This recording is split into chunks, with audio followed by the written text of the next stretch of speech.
ในความอยากได้อีหยังเลยทุกอย่างบ่อยากเป็นอีหยังเลยทุกอย่างนั่นแหละคือบุคคลที่สบายที่สุดบ่ต้องดิ้นรนแสวงหาใดอีกเพียงแต่ว่าแค่เลี้ยงร่างกายไปบ่แม่นว่าอยากเลี้ยงซะด้วยซ้ำไปจะหาให้มันกินซ้ำตายสบายที่สุดเลยคนประเภทนี้อยู่ป่าอยู่เขาผู้เดียวก็ได้อยู่หม้องใดก็ได้นี่คือคนที่สบายที่สุดบ่มีความอยากได้บ่มีความอยากเป็นบ่คิดนึกปรุงแต่งแสวงหาใดๆทั้งสิ้นนี่แหละคือเบิดหลักเบิดทุกข์เบิดสุขเบิดทุกอย่างแล้วส่วนคนที่ยังดิ้นรนแสวงหาในความอยากได้อยากเป็นนั่นก็คือคนที่ถูกต่อไปเวียนว่ายตายเกิดต่อไปบ่มีหม่องสุดซ้ำแต่ว่าสุดท้ายแล้วก็ต้องหาหม่องที่ว่าบ่อยากได้แล้วบ่อยากเป็นก็มาจบอยู่หม่องเก่าเดียวกันนี่เด้ล่ะแม่นพวกเจ้าสิมีความคิดปรุงแต่งบ่หาสิได้กินบ่เฮ็ดสิได้บ่นั่นสิจังซั่นจังซี่แล้วแต่เหตุผลไผมันน่ะจังได้ก็สร้างถ้าสิให้พ้นจากทุกข์ได้คำเดียวคือบ่อยากได้บ่อยากเป็นเบิดถ้าบ่มีความคิดแสวงหาอารมณ์มันก็เกิดบ่ได้หรอกอารมณ์เป็นตัวพบนั่นพบนี่บ่ว่าสิเป็นสัตว์เดรัจฉานว่าสิเป็นเปรตว่าสินรกหรือคนหรือเทวดาก็สร้างล้วนแล้วแต่ก็เกี่ยวกับการคิดในความอยากได้อยากเป็นนั่นแหละผู้ที่สบายที่สุดคือบ่มีความคิดนี่และความรู้สึกนี่เป็นตัววัดตัวเองความรู้สึกพอใจกับบ่พอใจบ่มีแล้วนั่นแหละเครื่องวัดตัวเองปล่อยว่างหรือบ่ปล่อยว่างครับก็อยู่ตัวนี้บ่มีความรู้สึกใดๆทั้งสิ้นในความอยากได้อยากเป็นปราศจากความคิดนึกอยากได้และอยากเป็นจบอยู่มึงนี่เลยสิว่านิพพานก็ว่าสิว่าจังได๋ก็ว่าบ่มีชื่อก็ว่านี่แหละส่วนที่ยังแสวงหาในความอยากได้เป็นอยู่เกิดต่อไปแสวงหาไปแล้วถ้าอยากหาทางหมดทุกก็หาหม่องเดียวนี่แหละหาหม่องบ่อยากได้อยากเป็นนี่แหละแล้วก็หาวิธีปฏิบัติใช้ตนซั่นตัววิธีเพิ่นก็บอกมาแห้งแล้วเฮ็ดเอาของไผของมันก็กินข้าวก็ยังอิ่มไผอิ่มมันหากินไผหากินมันอิ่มไผอิ่มมันเด้ธรรมะก็เหมือนกันเห็นไผเห็นมันแต่ว่าว่างกับว่างอันเดียวกันเด้ว่างตัณหาอุปาทานว่างความอยากได้กับว่างความอยากเป็นนั่นแล้วมองเดียวมองมันพ้นนอกนั้นบ่พ้นแหละเจ้าสิไปเกิดอีกเท่าไรนับบ่ได้ก็สร้างถ้าเจ้าอยากพ้นเจ้าก็ต้องเฮ็ดแบบนี้แหละแบบที่ฟังอยู่เดี๋ยวนี้แหละคือแบบที่ฟังอยู่เดี๋ยวนี้เกิดไปบักหลายๆมันก็สร้างปัจจุบันมาก็มาหาเฮ็ดแบบนี้เลยจังพ้นขึ้นนิพพานก็ว่ายึดคิดปรุงแต่งแสวงหาในความอยากได้และอยากเป็นบาลีว่าอสังขตธรรมบาลีว่าจังซั่นคำเปรียบเทียบคือคนที่บ่มีทุกข์เลยบ่เกิดเลยคือเปรียบว่านิพพานว่างสุญญตาก็ว่าไปมันมีอยู่แค่นี้มองมันจบเลยมันจะสิแสวงหามากขึ้นได้ก็ช่างนั่นแหละจงหาความยุติธรรมกับตัวเองยุติคือตัดขาดออกจากสิ่งทั้งหลายทั้งปวงเอิ้นว่าธรรมจึงว่าเรียกยุติธรรมยุติกรรมทั้งหลายกรรมก็คือจิตเจตนานั่นแหละยุติหรือหยุด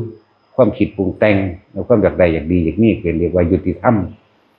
ถ้าสิเว้าเรื่องของโลกมันบ่มีดอกความยุติธรรมของโลกบ่มี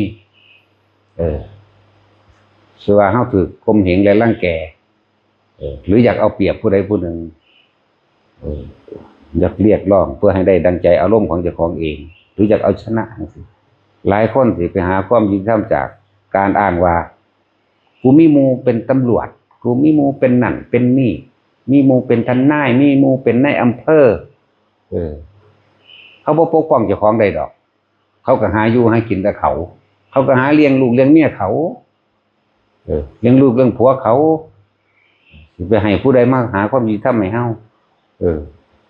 กูจักผู้บังคับการกูจักนายอำเภอกูจักสสกูจักผู้บัญชาการทหารสูงสุดเขาก็บ่ซอยเจ้าคือเขาแค่นั้นแหละให้คิดถึงความเป็นจริงเด้อ จะไปอ้างมีลุงเป็นตำรวจมีลุงเป็นนายอำเภอเป็นปลัดศัสดีมื้อนี้อย่าอ้างไปเขาบ่ซอยเจ้าดอกนี่เป็นความจริงเลยบ่มีผู้ใดเอาตัวเองมาประกันผู้อื่นดอกถ้าเป็นรายได้น่ะเอาเข้าใจว่าล่ะแต่บ่มีรายได้มันบ่เฮ็ดดอกเขาก็เลี้ยงลูกเลี้ยงผัวเลี้ยงเมียเขานะฉะนั้นแบบโลกก็เหมือนกันจงหาความยุติธรรมให้กับตัวเองคือเอาตามความจริงพวกเฮานี่เล่นความจริงอยู่กับสัจจะตามความเป็นจริงเฮาบ่ได้ต้องการเอาชนะหรือเอาความแพ้กับไผบ่มีความปรารถนาว่าสิชนะไผเด้แต่ว่ามันมีภัยมาเฮาก็ต้องปกป้องตัวเองให้พ้นไปซื่อๆแต่สิผูกจิตอาฆาตบ่มีโลกมันมาแบบนี้คือต้องเฮ็ดแบบนี้เด้มันจังสิถอยออกจากเฮาเข้าใจว่าล่ะแต่ว่าเฮาสิไปให้ทหารตำรวจมาปกป้องเฮาเอามันเลยฆ่ามันเลยปลดมันเลยบ่มีทางเด้อเขาก็แค่ว่าปณีประนอมประสมัครสมานแต่ความเป็นจริงชีวิตความจริงของพวกเฮาประสบเองประสบการณ์เองแม่นบ่ล่ะเขาบ่ได้มารู้อิหยังนำเฮาเด้เขาบ่ได้มาเข้าถึงความรู้สึกพวกเฮาหรือพวกเฮาประสบพบภัยเด้เว้าไปต่างๆนานาสารพัดนะคำสอนพระเจ้าอมตะแน่นอนอยู่แล้วตนแหละเป็นที่พึ่งของตนพึ่งตนและพึ่งทำความจริงเฮาบ่มีผู้ใดมาเป็นที่พึ่งหรือว่าขจัดนั่นขจัดนี่ให้เฮาได้ดังที่เฮาอยากได้อยากเป็นดอกเข้าใจว่าล่ะคือเฮาเป็นเดียวนี่แหละรอผู้นั้นมาเฮ็ดให้รอผู้นี้มาเฮ็ดให้ไปให้ค่าความหวังกับเขาว่าเขาสิเฮ็ดได้โอ้ยเขาก็คิดฮอดลูกฮอดเมียเขาอยู่แม่นบ่ล่ะบ่มีผู้ใดมาทุ่มเทหรอกนะบ่มีผู้ใดมาเสียสละเพื่อผู้อื่นได้ขนาดนั้นดอกมีแต่พระเท่านั้นพระนี่เสียสละได้คนบ่มีลูกบ่มีเมียคนบ่มีญาติบ่มีพี่น้องแต่เพิ่นก็เฮ็ดไปตามสัจจะเด้ตามความเป็นจริงที่บ่มีแนวเข้ามาเป็นเครื่องเกาะหรือแนวลั่นหรือผูกอารมณ์ให้ไปตกในภพที่ชั่วบ่มีนั่นแหละคนที่เสียสละจริงพระพุทธเจ้าเป็นต้นพระสาวกเป็นผู้ตามเป็นรองส่วนบางสิให้ผู้บัญชาการนั่นผู้บัญชาการนี่มาซอยบ่มีทางเฮาเป็นคน